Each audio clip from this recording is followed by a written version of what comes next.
इंसान कहता है कि मेरे पास पैसे आए तो मैं कुछ करूं, और पैसा है कि कहता है अरे इंसान तू कुछ कर तो सही, तभी तो मैं तेरे पास आऊं। नमस्कार, मैं हूं अवधेश श्रीवास्तव और आज की चर्चा पैसे पर। जी हां, यह भी उतना ही बड़ा सत्य है जैसे कि सूरज पूरब से निकलता है, बच्चा मां की कोख से ही जन्म लेता है, वैसे ही पैसे को सही ढंग से अगर समझा ना जाए, संभाला ना जाए, तो वो बहुत सारे दुख देता है। तो बस इसी पैसे को समझने और इसे संभालने की कला के बारे में आज हम चर्चा करेंगे। यानी कि हम बात करेंगे रॉबर्ट टी कियोसाकी की लिखी book rich dad poor dad की। इस किताब के इंट्रोडक्शन में मैं कुछ और बात कहूं, उससे पहले मुझे डॉक्टर एड कोकेन की एक बात याद आती है। लिखते हैं कि रिच डैड पुअर डैड अमीरी का शॉर्टकट नहीं बताती, ये सिखाती है कि आप पैसे की समझ कैसे विकसित करें, किस तरह से अपने पैसे की जिम्मेदारी निभाएं और उसके बाद किस तरह से अमीर बने। तो चलिए शुरू करते हैं। दोस्तों, जब भी बात जिम्मेदारी की आती है तो नाम याद आता है उस शख्स का जिसने जिंदगी में कितनी भी ठोकरें खाई हों, कितना भी दुखी रहा हो, पर हमारे हिस्से के गम लिए और अपने हिस्से की खुशी हमें दे दी। पिता। जेब खाली हो फिर भी मैंने उन्हें मना करते नहीं देखा, जेब खाली हो फिर भी मैंने उन्हें मना करते नहीं देखा। अरे मैंने अपने पिता से ज्यादा अमीर इस दुनिया में कोई इंसान नहीं देखा। रॉबर्ट टी कियोसाकी ने उसी पिता को ध्यान में रखते हुए, उन्हें main character of the story बनाते हुए हमें लाइफ के, आज की जिंदगी के, आज की लाइफ के सबसे इंपॉर्टेंट लेसन को पढ़ाने की कोशिश की है, विच इज पैसा।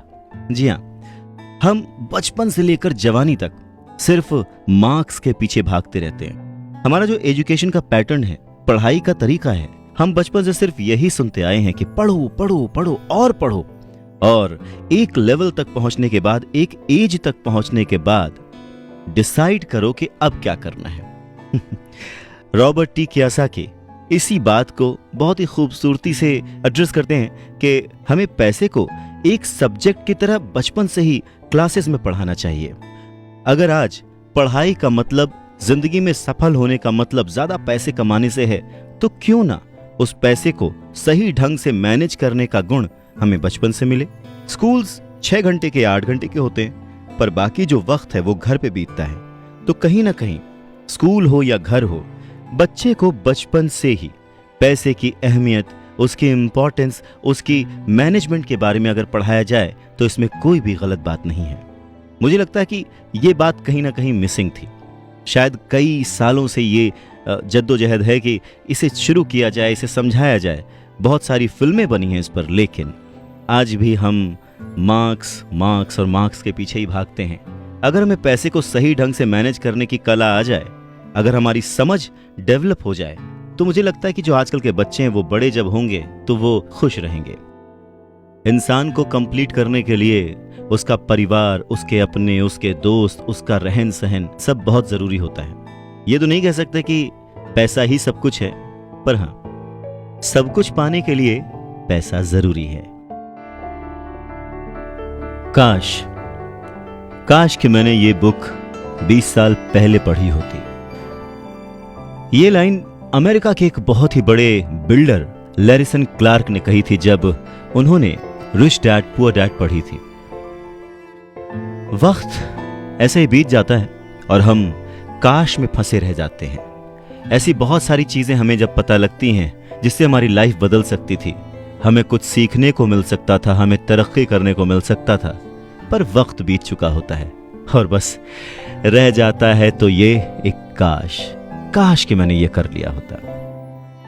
नमस्कार, मैं हूं अवधेश श्रीवास्तव और आज हम चर्चा कर रहे हैं रॉबर्ट टी कियोसाकी की लिखे book rich dad poor dad पर। इस किताब में कियोसाकी ने अपने 2 पिताओं का रेफरेंस लिया है। एक जो रिच डैड थे, जिनके पास बहुत पैसा था, और एक जो पुअर डैड थे। रॉबर्ट कियोसाकी अपने दोनों पिताओं को, दोनों डैड्स को बराबर का सम्मान देते थे और उनके जो दोनों पिता थे वो भी उन्हें उतना ही प्यार करते थे। बहुत सारे लोगों के सवाल हो सकते हैं कि एक ही वक्त पर एक इंसान के 2 पिता कैसे हो सकते हैं, या कोई और क्वेश्चन। मुझे लगता है कि हम अगर इस बात पे ध्यान दें कि रॉबर्ट कियोसाकी हमें समझाना क्या चाहते हैं, तो हमारे लिए फायदे की बात होगी। हो सकता है उन्होंने ऐसा मान लिया हो सकता है उन्होंने अपने मन को पुअर डैड और अपने दिमाग को रिच डैड माना हो, या ये हो सकता है कि एक डैड उनके रहे हों और दूसरे डैड उनके किसी दोस्त के, कुछ भी हो सकता है। इम्पॉर्टेंट ये नहीं है कि ये जो डैड का रेफरेंस लिया उन्होंने, ये कहानी है या काल्पनिक है। असल बात ये है कि रॉबर्ट कियोसाकी हमें समझाना क्या चाहते हैं, हमें बताना क्या चाहते हैं। चलिए मान लेते हैं कि रॉबर्ट कियोसाकी के 2 पिता थे और उनमें से एक बहुत अमीर थे, एक बहुत गरीब थे। तो रॉबर्ट कियोसाकी कहते हैं कि सोच जो है वो बहुत बड़ा रोल प्ले करती है, और इसी माध्यम से रॉबर्ट कियोसाकी कहते हैं कि हालांकि वो दोनों पिता उनके अपने थे, हालांकि वो दोनों पिता उनका उतने ही शिद्दत से, उतने ही मन से ख्याल रखते थे, उतना ही प्यार करते थे, अपनी जान निछावर करते थे और हमेशा उन्हें सिखाने की कोशिश करते थे, जिंदगी में आगे बढ़ाने की कोशिश करते थे। पर ऐसा क्यों था कि उनके एक पिता अमीर थे और एक पिता गरीब? सारा खेल सोच का है, सारा खेल नजरिए का है। नजरिया ही इंसान को तरक्की दिला सकता है और नजरिया ही इंसान के जीवन की नाव डुबा सकता है। तो ये हमारे ऊपर है कि हम किस रंग के चश्मे को पहनकर कैसा मौसम देखते हैं। किसी शायर ने क्या खूब कहा है कि जैसा दर्द हो वैसा मंजर होता है, अरे मौसम तो इंसान के अंदर होता है। और उसी अंदर के मौसम को हमेशा बनाए रखने, अपने आप को पॉजिटिव रखते हुए, अपना नजरिया सकारात्मक रखते हुए अगर हम आगे सोचें तो कुछ अच्छा तो जरूर होगा। बातें और भी हैं, सुनते रहिए।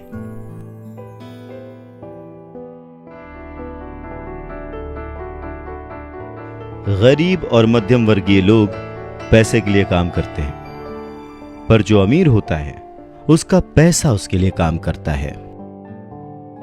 नमस्कार, मैं हूं अवधेश श्रीवास्तव और आज हम चर्चा कर रहे हैं रॉबर्ट टी कियोसाकी की लिखी book rich dad poor dad पर। स्कूल जाओ और मेहनत से पढ़ो, ये जो लाइन है याद करिए, बचपन में हम सब ने सुना है और एक बार नहीं कई बार सुना है। रिश्तेदारों से, घर वालों से, टीचर से, हर एक से, स्कूल जाओ और मेहनत से पढ़ो। एक वक्त तो ऐसा लगता था कि बस पढ़ते रहो पढ़ते रहो पढ़ते रहो, पर जैसे जैसे समझ आगे बढ़ी एक सवाल मन में घर करने लगा, आखिर हम पढ़ किस लिए रहे हैं? देखिए, स्कूल जाना और पढ़ाई करना ये बहुत ही अच्छी बात है, लेकिन अगर कोई काम किया जा रहा है तो वो किस वजह से किया जा रहा है ये जानना भी उतना ही जरूरी है। अपनी पढ़ाई पूरी करने के बाद हम सबसे पहले जॉब ही ढूंढते हैं ना, ये सोचकर के जॉब मिलने पर हमारी सारी प्रॉब्लम्स दूर हो जाएंगी, पैसे मिल जाएंगे, हम घर बना लेंगे, गाड़ी खरीद लेंगे और जो भी ज़रूरतें हैं पैसे से जुड़ी हुई वो सब पूरी कर लेंगे। पर ऐसा होता नहीं है। बहुत सारे लोग अच्छी जॉब और बहुत ही अच्छी सैलरी होने के बावजूद खुश नहीं होते। वो अपनी ज़रूरतें पूरी नहीं कर पाते, बहुत ही मुश्किल से घर का खर्च चला पाते हैं, पर वो लगे रहते हैं इस उम्मीद में कि शायद अगले साल फिर से इंक्रीमेंट होगा, पैसे बढ़ेंगे और उन पैसों से हम अपनी जो ज़रूरतें हैं जो पूरी नहीं कर पाए हैं उन्हें पूरी कर लेंगे।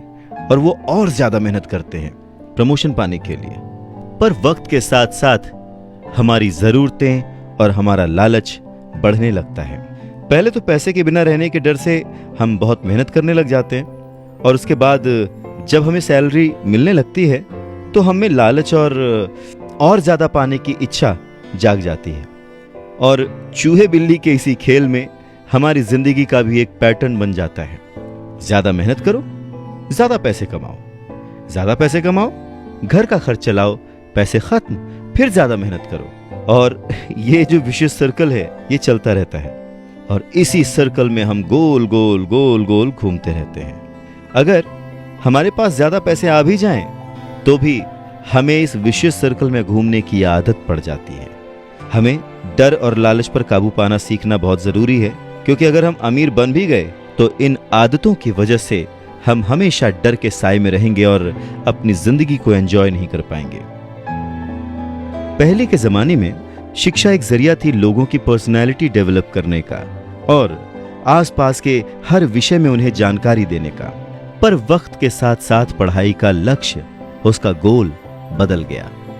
पढ़ाई का मकसद रह गया बड़े होकर अपनी जीविका चलाना, ब्रेड एंड बटर कमाना। और इसमें कुछ गलत भी नहीं है। वक्त के साथ चीजें बदलना बहुत जरूरी है, क्योंकि जो चीज वक्त के साथ नहीं बदलती वो या तो हमारी खुशियां छीनती है या फिर समाज को बहुत ही पीछे ले जाती है। रॉबर्ट टी कियोसाकी ने इस बहुत ही अहम मुद्दे को यहां पर उठाया है अपने book rich dad poor dad में। क्या खूब कहा है कि बचपन से ही अगर हम बच्चे को मनी को एज अ सब्जेक्ट बच्चों को पढ़ाना शुरू करें, उन्हें यह समझाना शुरू करें कि उसे कैसे मैनेज किया जाए, तो बड़े होने पर बच्चों की बहुत सारी प्रॉब्लम्स अपने आप ही सॉल्व हो जाएंगी। बच्चा खुद उन्हें सॉल्व करने की क्षमता रखेगा। पर कहीं ना कहीं रॉबर्ट टी कियोसाकी ने इस बात का पूरा ध्यान रखा है कि पैसे को रिश्तों के ऊपर न रखा जाए। तभी तो उन्होंने इस विषय को रिश्तों के माध्यम से ही समझाने की कोशिश की है। रॉबर्ट टी कियोसाकी के पहले जो डैडी थे वो हमेशा ये कहते थे कि मैं इसे कैसे खरीद सकता हूं। वहीं जो उसके दूसरे डैडी थे वो कहते थे मैं इसे क्यों नहीं खरीद सकता हूं। दोनों की सोच में अंतर था, दोनों के शब्दों में अंतर था। यानी कि जिसे हम जिंदगी में पाना चाहते हैं, जिसे संभालना चाहते हैं, जैसे कि पैसा, तो उसके बारे में अगर बचपन से जाना जाए तो क्या ये सही नहीं होगा? आज जिस तरह से पढ़ाई की जाती है, बच्चा ग्रेजुएट होकर सोचता है कि अब मैं कौन सी नौकरी करूंगा। क्या ये सही नहीं है कि थोड़ा और पहले से बच्चे को इस विषय के बारे में और अच्छे से और डीपली पढ़ाया जाए, समझाया जाए? ये तो वही बात हो गई, जाना था जापान, पहुंच गए चीन। यानी कमाना था पैसे, पर जब तक इसकी समझ आई तब तक बहुत देर हो चुकी थी। यानी कि हमें सबसे पहले ये समझने की जरूरत है कि हम खुद एक्सेप्ट करें कि हम इसे कैसे पा सकते हैं, इसे कैसे संभाल सकते हैं, और वही सही शिक्षा हम अपने आने वाली पीढ़ी को भी दे सकते हैं।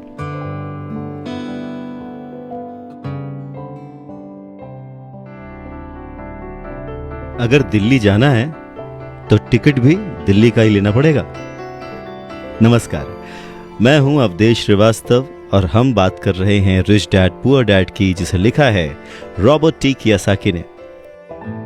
यह कितना सच है ना कि अगर हमें किसी मंजिल की ओर बढ़ना है तो हमें उसी दिशा की ओर रास्ता तय करना पड़ेगा, सफर करना पड़ेगा, मुश्किलों से जूझना पड़ेगा, और तब कहीं जाकर उस मंजिल को हम पा सकते हैं। धन संबंधी जो शिक्षा है उसके बारे में भी कुछ ऐसा ही है। धन कमाना एक अलग बात है, पर उस धन को सही ढंग से संभालना एक अलग कला है। पैसा एक तरह की ताकत है, पर इससे भी बड़ी ताकत है उसे संभाल कर रखने की समझ। पैसा तो आता और जाता रहता है, पर अगर आप ये जानते हैं कि पैसा किस तरह से काम करता है तो आप ज्यादा ताकतवर हो जाते हैं और आप दौलत कमाना शुरू भी कर देते हैं। देखिए, केवल सकारात्मक सोच से ही समस्या हल नहीं होती है। हाँ, ये जरूर है कि सकारात्मक सोच आपको उस दिशा की ओर बढ़ने की हिम्मत देती है। देखिए ना, ज्यादातर लोग स्कूल में पढ़ते हैं और वहां पर वो कभी ये नहीं सीख पाते कि पैसा काम किस तरह से करता है। इसीलिए वो पैसे के लिए काम करने में अपनी पूरी जिंदगी बर्बाद कर देते हैं। रॉबर्ट टी कियोसाकी कहते हैं कि उनकी ये पैसे से जुड़ी हुई शिक्षा, वित्तीय शिक्षा, जब वो केवल 9 साल के थे तभी शुरू हो गई थी। पर सबसे जरूरी बात यह थी कि उन्होंने जो पहला कदम उठाया था, ये निर्णय लिया था कि उन्हें किसकी बात सुननी है, अपने पुअर डैड की, जो कि बहुत ही पढ़े लिखे हैं पर पैसे को अहमियत नहीं देते, या फिर रिच डैड की बात, जो कि उन्हें उतना ही प्यार करते थे जितना कि उनके पुअर डैड। पर उन्होंने पैसे को कभी छोटा नहीं समझा, और क्योंकि रॉबर्ट टी कियोसाकी सिर्फ 9 साल के थे तो उनके रिच डैड ने बहुत ही आसान शब्दों में उन्हें वो लेसन्स पढ़ाए, पैसों के बारे में वो लेसन्स सिखाए। जी हां, हम किससे सीख रहे हैं, किसकी बात मान रहे हैं और किसे अपना मार्गदर्शक चुन रहे हैं, ये बहुत जरूरी है।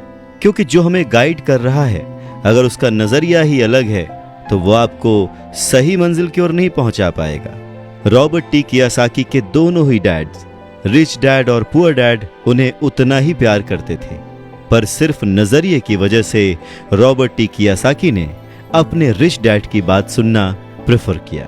रॉबर्ट टी कियासाकी कहते हैं कि जब तक उनके रिच डैड रहे, उन्होंने पूरे लाइफ में सिर्फ 6 ही लेसन उन्हें सिखाए, और ये 6 लेसन उन्होंने अपनी book rich dad poor dad में लिखे हैं, जो कि एक बच्चा भी समझ सकता है। सबक नंबर 1, अमीर लोग पैसे के लिए काम नहीं करते।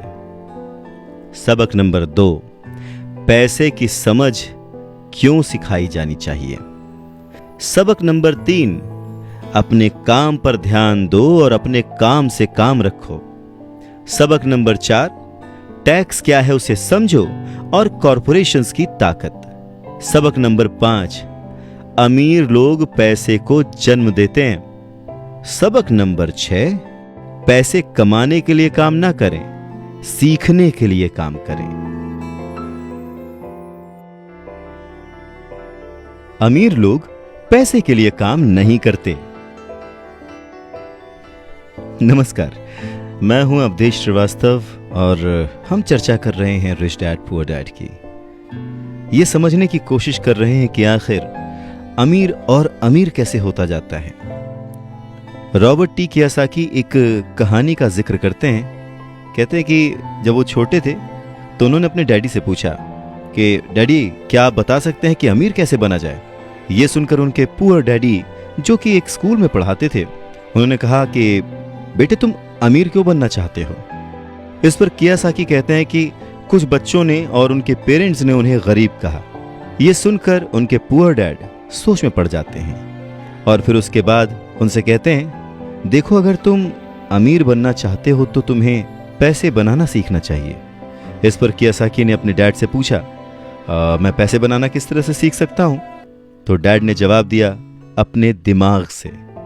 और उसके बाद वो अपना चश्मा पहनकर अपना अखबार पढ़ने लग गए, जिसका मतलब ये था कि अब इससे ज्यादा मुझसे और कोई सवाल मत पूछना, क्योंकि मुझे इसके बारे में कुछ नहीं पता। इस बात को कियासाकी पूरी रात सोचते रहे और अगली सुबह अपने सबसे अच्छे और करीबी दोस्त माइक को अपनी ये बात बताई। उन्होंने माइक से पूछा कि क्या वो ये पैसे बनाने वाले काम में उनके बिजनेस पार्टनर बनेंगे। माइक ने उनसे पूछा, ठीक है, मैं तुम्हारे साथ हूं, पर तुम पैसा कैसे कमाओगे और हमें क्या करना चाहिए। इस पर कियासाकी ने ठीक वही जवाब जो उनके पिता ने उन्हें दिया था, उनके डैड ने उन्हें दिया था, बता दिया कि भाई मुझे नहीं पता, लेकिन फिर भी क्या तुम इस काम में मेरे पार्टनर बनना चाहते हो। और फिर दोनों दोस्तों ने एक दूसरे का साथ दिया, बिजनेस पार्टनरशिप पक्की हो गई। कुछ दिन बीते, दिमाग दौड़ाया गया और आखिरकार उनका स्कूल जाना सफल रहा। स्कूल की क्लास में उन्होंने कुछ ऐसा पढ़ा था जिसे सोचकर कियासाकी को लगा कि बस पैसा बनाने का फॉर्मूला तो मिल गया। और बस उसी आइडिया को फॉलो करते करते कियासाकी और माइक ने ढेर सारा कच्चा माल इकट्ठा कर लिया, बहुत मेहनत की और अपने डैड की गैराज में उन्होंने कुछ सिक्के बनाए। और जब उनके डैड ने उन्हें देखा तो उन्होंने पूछा कि तुम क्या कर रहे हो। तब कियासाकी का जवाब था, जैसा आपने कहा था, पैसे बना रहा हूं। तब उनके जो पुअर डैड थे उन्होंने कियासाकी को कहा कि आओ, मुझे तुमसे बात करनी है। कियासाकी और माइक वहां सीढ़ियों पर बैठ गए, साथ में कियासाकी के डैड और माइक के डैड जो कि रिच थे वो भी बैठ गए। यहां पे मैं आपको बताना चाहता हूं कि इस पूरी कहानी में जो कियासाकी ने अपने रिच डैड को रेफर किया है वो दरअसल माइक के पिता थे। और फिर बच्चों की इस हरकत को देखकर कियासाकी के पुअर डैड ने अपनी बात को और डिटेल में समझाया और अपनी बात को करेक्ट किया। पहली बार उन्होंने बच्चों को बताया कि गैर कानूनी क्या होता है। बच्चों को लगा कि जो उन्होंने किया वो सही था, पर जब उन्होंने जाना कि ये अलाउड नहीं है, सिक्के छापना अलाउड नहीं है, उसके पीछे कई तरीके होते हैं, कानूनी, गैर कानूनी, ये सब बातें जब बच्चों ने समझी तो उनका मुंह उतर गया। फिर उन्होंने पूछा, तो फिर हम अमीर कैसे बन सकते हैं। तब कियासाकी के डैड ने उनसे कहा कि अगर तुम्हें सच में अमीर बनना है, रिच बनना है, तो तुम मुझसे नहीं, माइक के डैड से पूछो। कियासाकी ने अपने डैड से कहा, पर आप क्यों नहीं बता सकते, हम गरीब क्यों हैं। कियासाकी के पुअर डैड ने कहा, क्योंकि मैं एक टीचर हूं और मैंने पैसे कमाने की राह नहीं चुनी है। पैसे कमाने के लिए तुम्हें माइक के डैड से ही पूछना पड़ेगा। क्या खूबसूरत बात समझाई है कियासाकी ने कि अगर हमें कोई पर्टिकुलर गोल अचीव करना है, कोई लक्ष्य प्राप्त करना है, तो हमें रास्ता भी सही चुनना होगा, मार्गदर्शक भी सही चुनना होगा। कहते हैं कि सफल होने के लिए मेहनत करना बहुत जरूरी है। मेहनत तो एक मजदूर भी करता है, पर सफलता पाने के लिए, सक्सेस पाने के लिए सही दिशा में सही स्ट्रैटेजी के साथ मेहनत करने से ही सक्सेस हासिल होती है।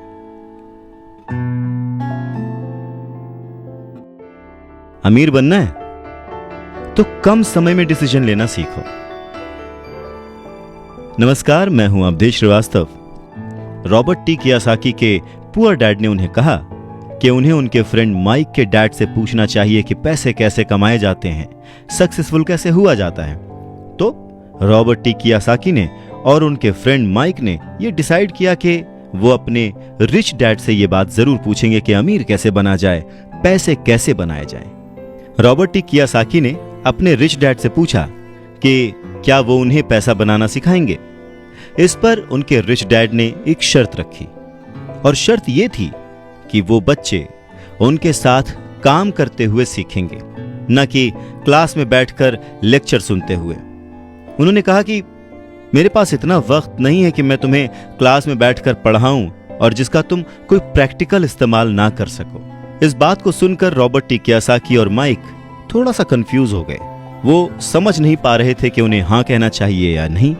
उन बच्चों की कंफ्यूजन देखकर उनके डैड ने उनसे कहा, अगर जिंदगी में सक्सेस पाना चाहते हो, सफल होना चाहते हो, तो कम समय लेकर डिसाइड करना सीखो, जल्द से जल्द डिसीजन लेना सीखो। उन्होंने जल्दबाजी करने को नहीं कहा, पर हां, जितना कम समय हो सके उतने कम समय में सही निर्णय लेने की कला जिसको आती है, वो जिंदगी में हमेशा आगे जाता है। यही उनकी सीख थी। और फिर बच्चों ने डिसाइड किया कि वो खेल छोड़कर सीखने का विकल्प चुनेंगे, काम करने का विकल्प चुनेंगे, ताकि उन्हें यह समझ में आ सके कि पैसे कैसे कमाए जा सकते हैं। बस फिर क्या था, बच्चे अगले ही दिन अपने रिच डैड के पास पहुंच गए। उनके रिच डैड ने उन बच्चों को एक शॉप पर सफाई का काम दिया। अब क्योंकि उस वक्त एसी और इस तरह की चीजें ज्यादा चलन में नहीं थी, तो दरवाजे मोस्टली खुले ही रहते थे, जिसकी वजह से सामान पर धूल जमी रहती थी और इस काम के उन्हें 30 सेंट मिलते थे। इस तरह से उन्हें एकदम भी पैसे नहीं बचते थे। वो परेशान रहते थे और एक दिन उन्होंने माइक से कहा कि मैं अब काम नहीं करूंगा, या तो वो मेरी तनख्वाह बढ़ाएं या फिर मैं काम छोड़ रहा हूं। उसके बाद 9 साल के रॉबर्ट टी कियोसाकी और उनका दोस्त माइक उनके रिच डैड से मिलने पहुंचे। रिच डैड के सामने बैठते ही माइक बुरी तरह से रो पड़े और उन्होंने कहा, डैड, आपने कहा था कि अगर मैं आपके लिए काम करूंगा तो आप मुझे पैसा कमाना सिखाएंगे। अपनी तरफ से मैंने पूरी तरह से, पूरी ईमानदारी से काम किया है, कड़ी मेहनत की है। इस काम के लिए मैंने अपनी खेल तक की कुर्बानी दे दी और अब आप अपने वादे से मुकर रहे हैं। आपने मुझे कुछ भी नहीं सिखाया। लोग आपको लालची कहते हैं, जो सिर्फ पैसे कमाना चाहता है पर अपने साथ काम करने वालों का बिल्कुल भी ध्यान नहीं रखता। मैं एक छोटा सा बच्चा हूं और आपको मेरे साथ ऐसा बर्ताव नहीं करना चाहिए था। रॉबर्ट टी कियोसाकी के डैड ने कहा, पर मैं तो तुम्हें काम सिखा रहा हूं। रॉबर्ट टी कियोसाकी कहते हैं कि उस वक्त वो गुस्से में थे, तो उन्होंने पूछा, नहीं, आप मुझे कुछ नहीं सिखा रहे। बताइए आपने मुझे क्या सिखाया? कुछ भी नहीं। आपसे सीखने के लिए मैं बस चंद सिक्कों में काम करने के लिए तैयार हो गया और उसके बाद तो आपने मुझसे बात तक नहीं की। मैं आपकी शिकायत सरकार से करूंगा। हमारे देश में भी बाल श्रम कानून है, आप तो जानते ही हैं। मेरे पुअर डैड सरकार के लिए काम करते हैं। इस बात को सुनकर उनके रिच डैड ने कहा, शाबाश, अब तुम उन लोगों की तरह बोल रहे हो जो कभी मेरे लिए काम करते थे। या तो मैंने उन्हें नौकरी से निकाल दिया या फिर उन्होंने खुद ही नौकरी छोड़ दी। रही बात तुम्हें कुछ सिखाने की, कौन कहता है कि मैंने तुम्हें कुछ नहीं सिखाया?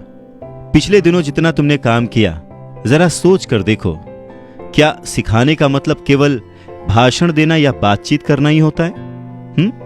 इस तरह से तो तुम्हें स्कूल्स में सिखाया जाता है, पर जिंदगी में कोई तुम्हें भाषण देकर या बातचीत करके नहीं सिखाएगा। तुम्हें उस दौर से गुजरना पड़ेगा, कठिनाइयों से जूझना पड़ेगा, अपना रास्ता खुद ढूंढना पड़ेगा और फिर जिंदगी तुम्हें सबक सिखाएगी, तुम्हें और बेहतर इंसान बनाएगी। सच ही तो है, जिंदगी के तमाम मोड़ आते हैं, ऐसे मकाम आते हैं जिन पर हमें धक्का लगता है, ठोकरें लगती।